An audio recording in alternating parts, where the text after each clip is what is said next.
Namaste. Today we are going to discuss the essentials of mind management. Are we thinking or is thinking happening? Please check and see. Usually our answer would be thinking is happening. We are not thinking. Thinking is just going on. As long as this is the state of affairs, we must understand that we are part of our compulsive mode of thinking. We are already programmed to think in a particular way. And this uncontrolled thought process can take us anywhere. It can take us into stress, it can take us into depression, into insomnia, even neurosis. That is why it is essential to know the main things about mind management. What are the steps to mind management? What are the essentials of mind management?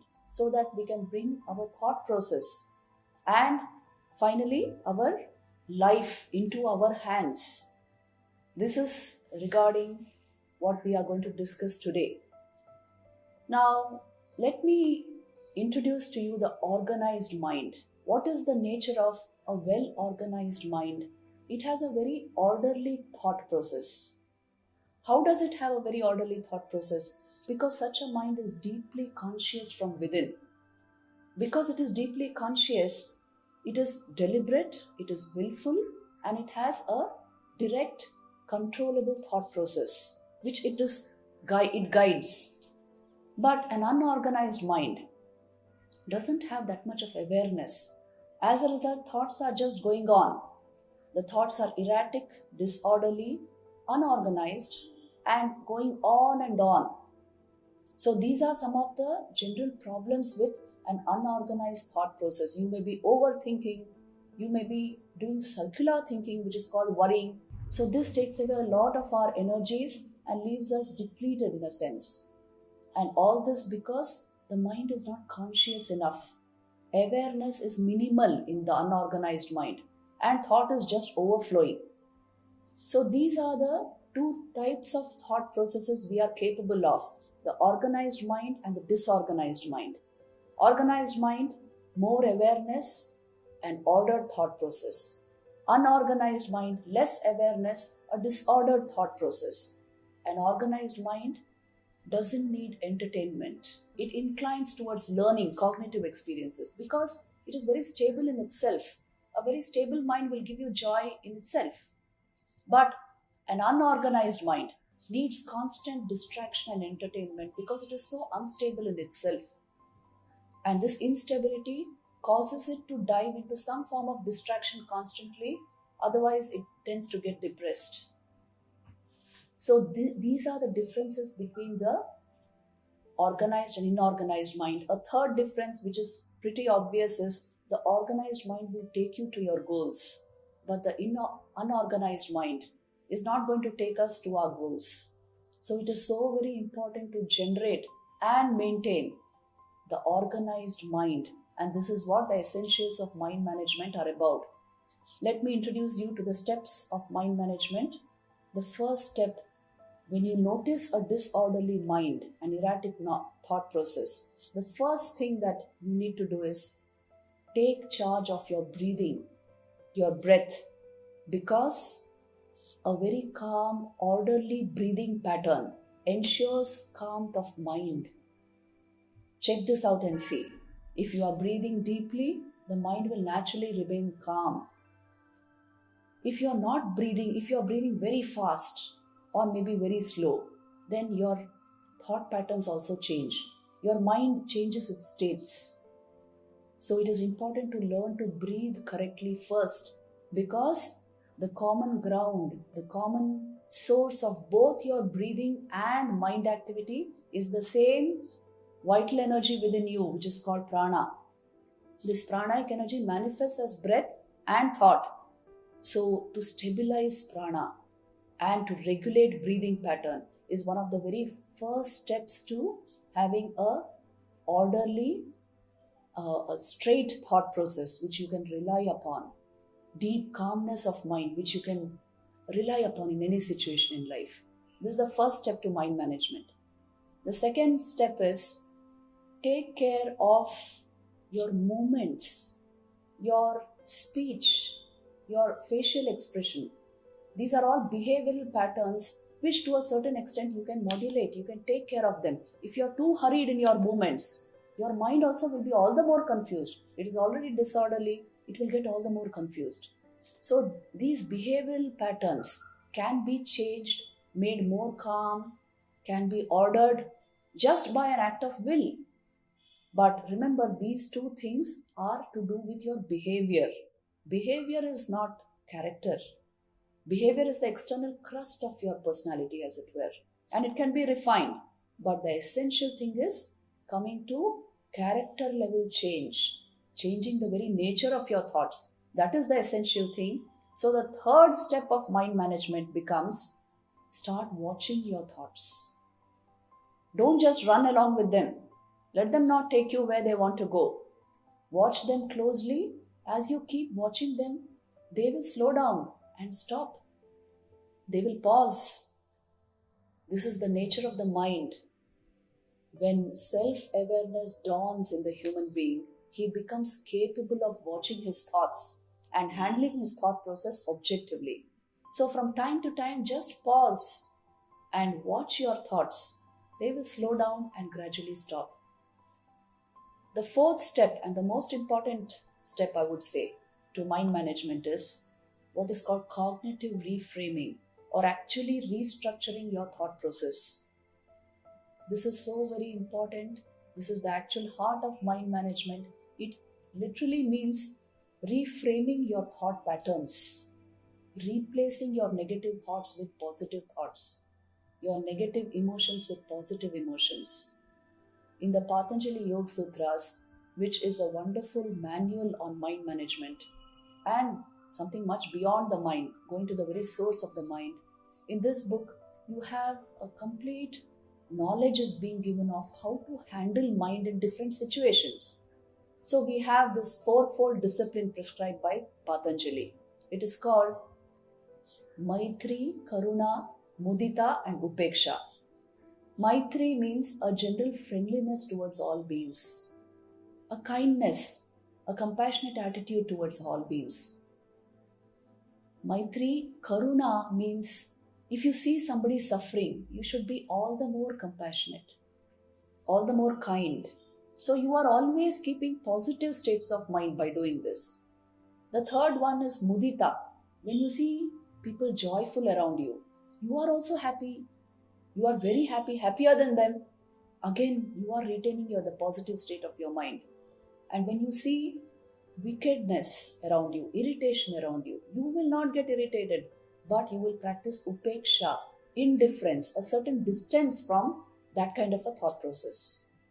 So all of these disciplines ensure that you retain a positive state of mind no matter what your surroundings are. So you can replace thought. See, this is the most important thing to understand. You can replace one thought with another thought. In fact, you cannot stop thoughts easily without training. For a very short time, for a few fractions of a second, you can stop thinking. But generally, without deep practice of meditation, you cannot readily stop the thought process. But you can easily replace thoughts. And you have to pause, think, and replace.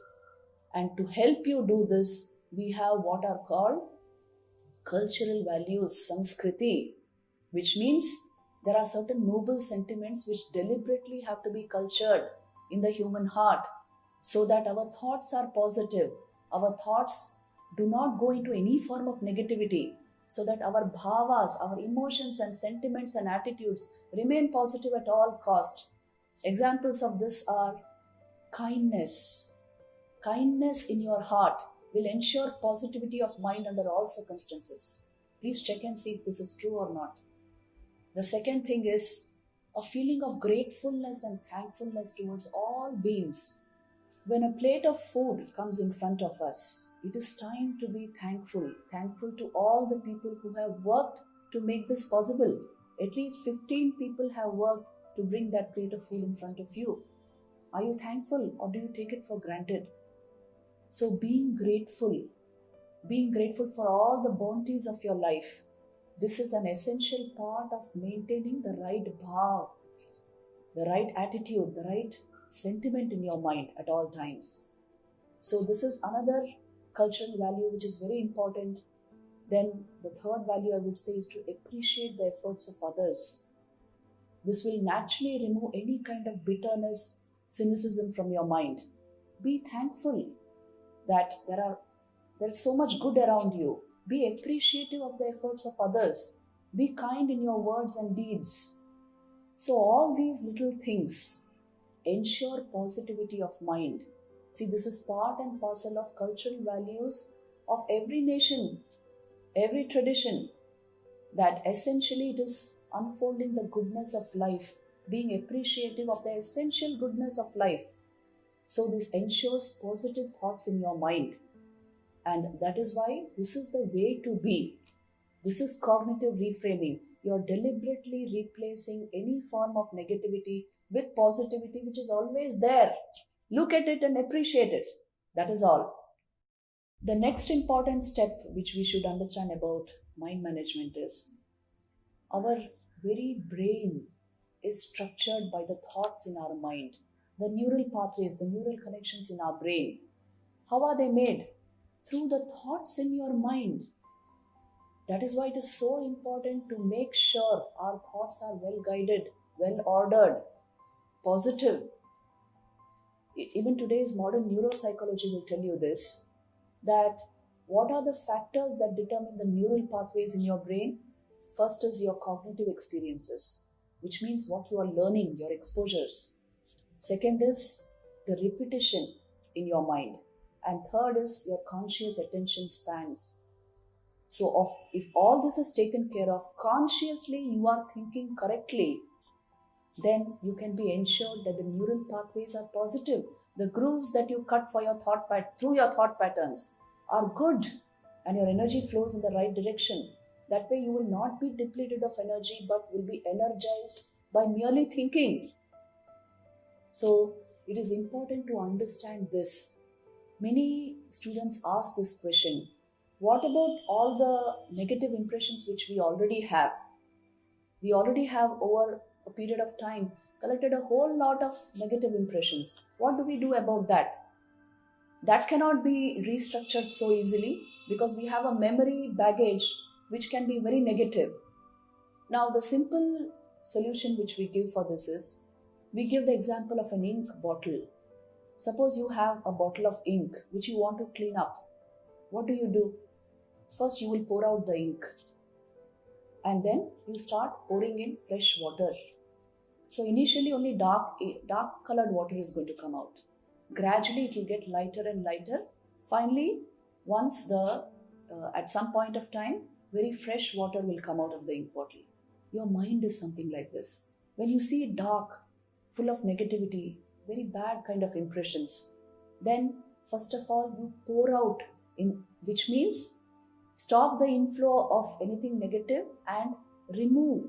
Don't consciously think about the negativity in your mind. Try to pour out the negativity outside, and no more will you take any dark ink into the ink bottle. And then you start pouring in fresh water, which means positive ideas, positive emotions, exposures to good, noble, elevating things. They will ensure that fresh water enters your system. Good thoughts enter your system, because ultimately you see what is going on in your mind is to a great extent determined by your sense intake. So if that is well guided, that is a conscious process, then definitely you will be able to order your thoughts. You will be able to make sure your thoughts are very deliberate. They are going in a particular direction. And then as you go on pouring in fresh water, initially a little dark colored water can come out because of the past impressions, but at one certain point of time, very good fresh water only will come out. So you can be sure that once the mind is purified, cleaned, only good thoughts will come out. So this is the way to convert our memories, to change our memories. Please always remember this connection, which I have given many times. Your conscious thoughts are to a great extent determined by your sense intake. What you take in through the eyes, what you take in through the ears, make sure they are good. So then your thoughts are good, orderly, and these thoughts, when you repeat them, they go into your subconscious and become your impressions, sanskars. And then they will also be good if the conscious thoughts are good. After some time, these sanskars fructify as memories back in your conscious mind. So if you want to change your memories, you must see that the gateway of the conscious mind is kept good and positive, pure, so that only the good is retained within you. So this is the simple way to change our memories, change our conscious thought processes and our impressions. So this great connection is again given to us by Patanjali Yoga Sutras. The next point which I would like to go into is, how do we become conscious from within? This is the heart of mind management. You cannot have complete mind management without the power of meditation. So how do we actually become deeply conscious from within? This is what meditation is about. Yoga is about becoming conscious to the depths of your being. It is not about finding an awareness there, finding an Atman there. It is already there. You don't become conscious of consciousness. You just become fully conscious through the yogic process. So this is called meditation. The process to do this, it is literally churning the mind to extract awareness, which is the substratum or the source of your mind. Just like how you churn creamy milk or curd in order to extract butter, which is inherent in it, but not in that form. So you have to churn the milk or curd in order to extract butter. So also you have to churn the mind to extract consciousness, pure consciousness or awareness. Once it comes to the forefront, you can perfectly order your thought process. You will know what to empower in your mind. And so you just go ahead and attain to your goals. A structured and organized mind requires a high degree of awareness. Now, how do we do this? For this, let me go into a allegory, a beautiful story. It comes in our Puranas, in the scriptures. It is the story of Samudra Manthan, the churning of the mind to extract the butter of awareness. The story of Samudra Manthan goes like this. There are these periodic quarrels between the gods and the demons. And it so happened during one such quarrel, the gods like Indra, Varuna, these deities, they were vanquished from the heavens by the Asuras. Now they went to the supreme godhead Vishnu and told him about their problems. They said that, what do we do during these periodic quarrels between the Asuras and us? There are times when we are just vanquished from our kingdom and then we just have to roam about the earth. What do we do? What is the solution to this? And then Lord Vishnu said, see, why don't you empower yourselves by the nectar of immortality, so that even if you have a fight, a war with someone, there's no chance of death. Once you become immortal, then there's nobody who can kill you. So that way you will be able to always win and you won't have to worry about your numbers decreasing. So try to obtain the nectar of immortality. Now the gods started thinking, oh, this is a great idea. And somehow the news spread even to the Asuras, the demons. And they also came forward and said, well, let's try to get this nectar of immortality. And both sides joined hands. They decided that together they would work to get the nectar of immortality, what is called Amrit in Sanskrit, which will make them immortal. And then they would work together for it and then they would share whatever they got. So once they decided upon this, then they asked for the means to get this. So the means to get the nectar of immortality was to churn the ocean. Now, this is a story which is actually telling us the need to churn the mind to obtain self-knowledge. Immortality is not about making the body death-proof. It is about attaining to our true being, the true nature of our consciousness, which is always immortal, which is always eternal. But in the story, it is depicted as getting an amrit, getting an object outside of oneself by churning the ocean. Now we are going to correlate this story with what it is actually symbolic of, what it is trying to signify for us. So by churning the ocean of the mind, you can obtain the nectar of immortality. You can get self-knowledge. This is what the story is actually telling us. So now both the parties were very excited and they made a pact, both the Devas and the Asuras, that they would work together. It means to say all the forces of the mind have to join hands for meditation to take place, for the churning of the mind to take place. You don't meditate with a bit of your mind. The entire mind must feel the need for it and must dive into it. So this is the meaning of the positive and negative forces joining hands, because the Devas indicate, you can say, your positive thoughts, the Asuras indicate your negative thoughts. The power of both has to come together, and with that powerful mind, you have to attempt meditation. Now, to churn the ocean, they require a churning rod. So Lord Vishnu said the Mandara mountain will be your churning rod. Now what does the Mandara mountain symbolize? It symbolizes the spine, which is actually the axis of your personality. It is the central point, and most importantly in the yogic culture we say you can concentrate pranic energy along the spine. Just sit erect and you will see what they are trying to mean. In a deeper way they are saying it.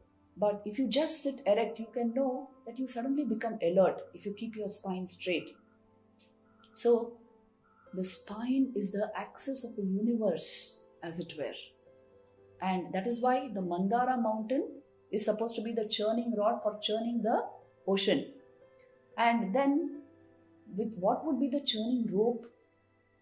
So, they decided that Lord Vishnu told them Vasuki, the divine serpent, he will be the churning rope. Now Vasuki actually signifies the Kundalini Shakti in us, which means the entire mass of pranic energy, vital energy, which is to be systematically raised and committed to higher centers so that higher awareness unfolds. This is essentially a part of the yogic meditation technique. So the Vasuki snake, who would serve as the churning rope, is nothing but your vital energy, how you handle it. Then the churning begins. They bring all these things together and the churning begins, and the Devas are tugging on one side and the Asuras are tugging on the other side, and a whole lot of very marvelous things come out of the ocean due to the churning. There are precious stones, gems, pearls, all these. The ocean yields all these, as it were. They come to the surface. So even as we churn our minds, you will see a number of precious things coming out. Your beautiful emotions, revelations, the deep devotion within you, all of this will come to the surface and you will feel so happy about it. Deep calmness of mind will come. Your inner strength will come out. So all these things came to the surface. But at some point even halahal, a great poison, that spread across the surface of the ocean. Now even from our minds, the halahal, the poison of bitterness, resentment, anger, all this can come out at any point in your meditation. Then how was the halahal taken care of? The story goes that Lord Shiva came and consumed the halahal poison. Now the Lord Shiva in us is the self. Self-knowledge will remove all negativity. Any negativity coming out of your mind can be consumed by deep inner knowledge, knowledge of your own true being. And so the churning continues. Then Mother Lakshmi comes out. Mother Lakshmi symbolizes wealth, prosperity. The entire wealth of your mind will come out as you continue to practice your meditation. What is the wealth of your mind? Your great creativity, your beautiful emotions, sentiments, your bhavs, your will, your talents, the beautiful thoughts inherent in your mind, your energies, all of them will blossom up. So this is how everything that is the content inherent in your mind already will slowly come up to the surface as you continue churning the mind. The entire wealth of your mind will be yours. And then finally, the nectar of immortality comes out. It is in a huge jar, according to the story, which was held by Dhanvantari. And as soon as he brings the nectar of immortality, there's a rush between the Devas and the Asuras to get the nectar first. Then Lord Vishnu, who symbolizes the buddhi, the higher discriminating intellect in us, the pure intellect, he makes sure that only the Devas, only the gods receive the nectar. He takes the form of an enchanting woman and draws the nectar away from the Asuras and makes sure only the Devas receive it. So also, when self-knowledge is got, when you reach the point where you become fully aware, you will know whom to empower, what to empower in your personality. Only the positivity of your mind you will empower. But deep inner awareness is required for that. That has to be awakened first for this empowerment to take place. This is the meaning of nourishing the gods with nectar. And who's capable of it? The buddhi. In the story, Lord Vishnu, your own higher intelligence is capable of doing this. So that is to be awakened. Once higher awareness awakens within us, the buddhi takes charge of your personality and it will empower only the good within you. So this is the way to bring our thoughts entirely into order. This is the way to completely manage the mind. Ultimately, you will see that you yourself are able to awaken the highest within you. If you dive deep into the mind, through the power of meditation, this is possible. Thus, you unfold pure awareness within you and get complete charge of your mind. Meditation, the essential part of yoga, actually helps you raise the bar of awareness, which means unfold awareness, and raise the bar of happiness. So essentially, you must arrive at the point of meditation, the state of meditation, to take complete charge of your mind. So let us just recapitulate the essentials of mind management. First, breath control. Second, control of movement, control of facial expression, control of speech. Third, watch your thoughts. Fourth, cognitive reframing. Learn the art of replacing positive emotion, positive thought, replacing negativities with positivity. Learning that art is cognitive reframing. Fifth, understanding what exactly creates your neural pathways, your thought process, and how to handle it through conditioning yourself in great cultural values, in great positive sentiments. And sixth, the final point is getting the meditative state on a regular basis. If this is brought about, we have covered, you can know that your mind is in your hands. So this constitutes the essentials of mind management. Thank you.